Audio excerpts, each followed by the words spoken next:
สดีจ้าป้าลุงวัดปณีป้าลุงสบายดีสบายดีจ้าจะไปไหนกันจ้าคนสวยทอดยาโอ้ยพูดได้ไงเนี่ยขี้เกียจเดินไปบอก FC หน่อยดิพากันไปทั้งใดละบัดแต่ลาดบุญค่ะป้า ไปตอนรับป้าว่าซั่นมีมาค่ะป้ามาฮอดแจ็คฮอดหรือบอลหรือจังไงมาถึงนะมั่งป้าพี่น้องเอ้ยสิพาลงไปรับชมงานบุญป้าอยู่ทางวัดมานั่งชมเนาะก็สิได้มีบทพรเนาะทางบ้านเฮานี่ก็ได้มีบทพรใช้เสียงพิณพี่น้องเลยพรใช้เสียงพิณเสียงแคน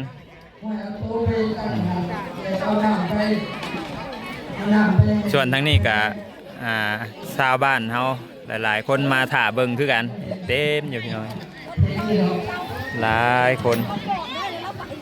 หลายคนชาวบ้านเฮานี่ก็ได้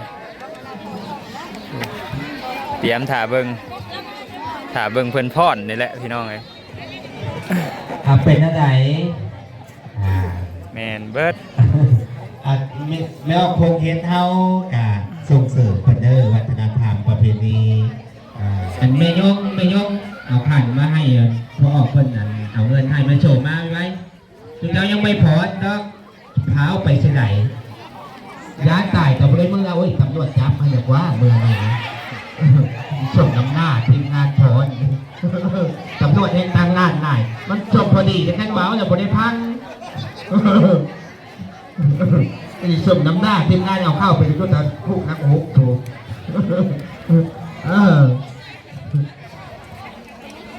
เอาย่างไป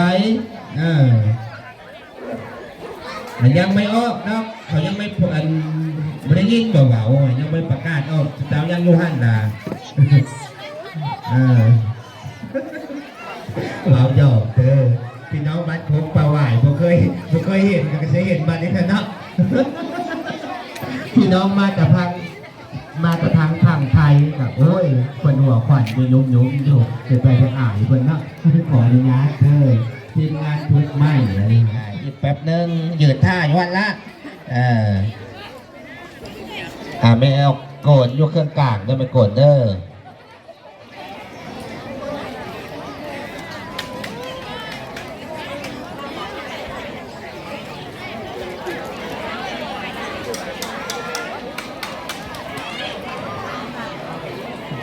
อีกแป๊บนึงยืดท่าอยู่วันละไม่เอาโกนยกเครื่องกลางได้ไม่โกนเด้อ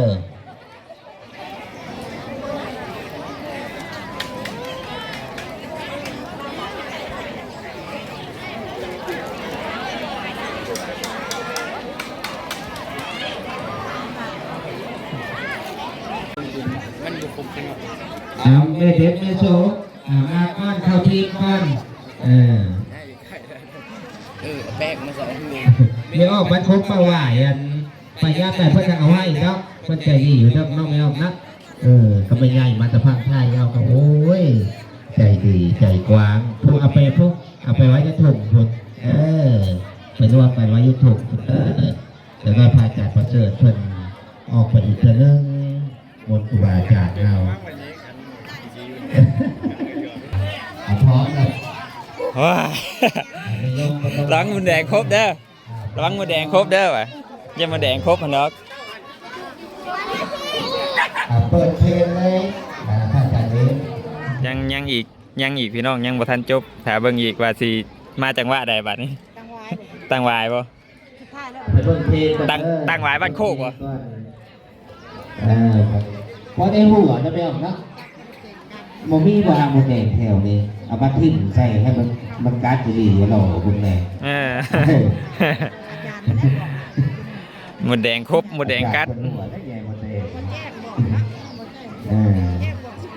เอาพร้อมนะว่าพร้อมจะเปิดเลยเด้อ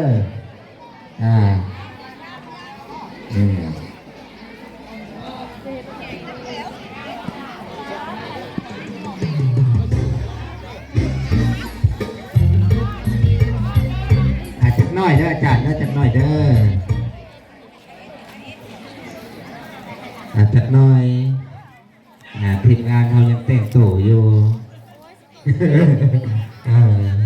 เป็นเท่าไหร่เอาจัดแถวกันจบดีผมดูพร้อมแล้วบ่ออกมาให้แถวซ้ำกันเด้อพร้อมแล้วให้สัญญาณเลย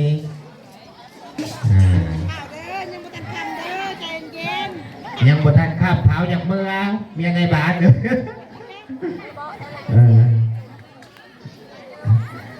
เอาพร้อมแล้วยกมือเอาเปิดอาจารย์เอฟ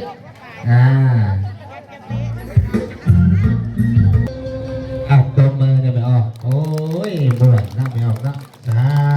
ธุอยู่ดีมีแหงเด้อ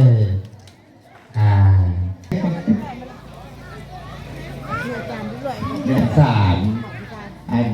เลยมาครบเด้อเพื่อจะได้กราฟป้าได้บัตรนี่ไม่ออกครบเอาไหวเลย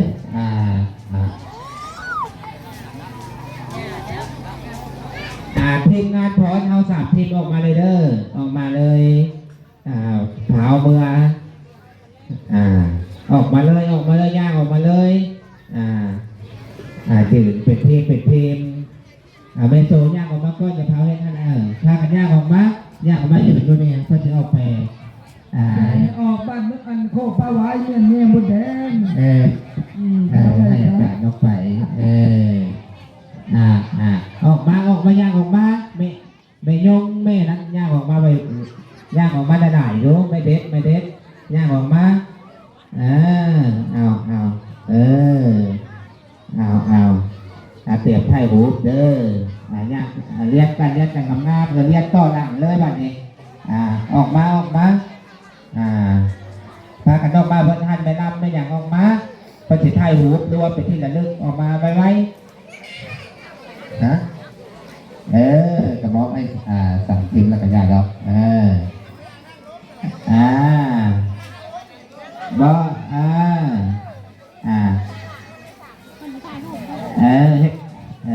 เช็คสามแถว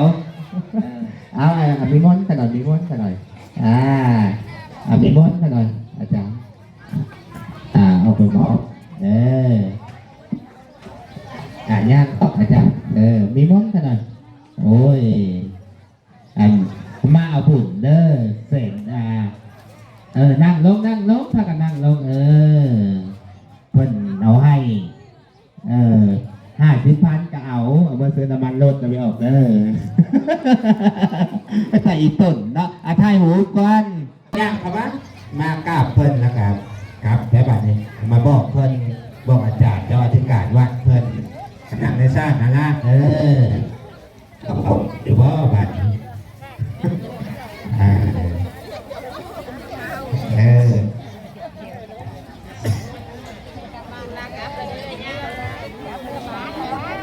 ไม่ออกอันนี้มาไม่ซ้อมงานก็มาบอกไม่ออกทางทีแรกไม่ออกทางพันไทยเอาแล้วพันไทยปิดแต่บัตรมาหลานนะ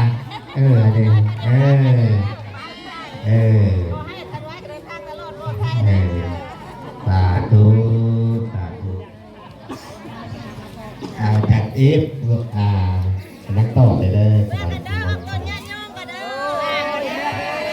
เดินทางปลอดภัยขอบมุกขอบใจเอาบุญน้ำกันอยู่ดีมีแห้งปีใหม่ก็สิมาฮอดแล้วมีแห้งสุขภาพเก่งแก่ให้มีความสุขความเจริญกับกรุงเมืองอยู่ในครอบในครัวสร้างกับลูกปุ๊กกับ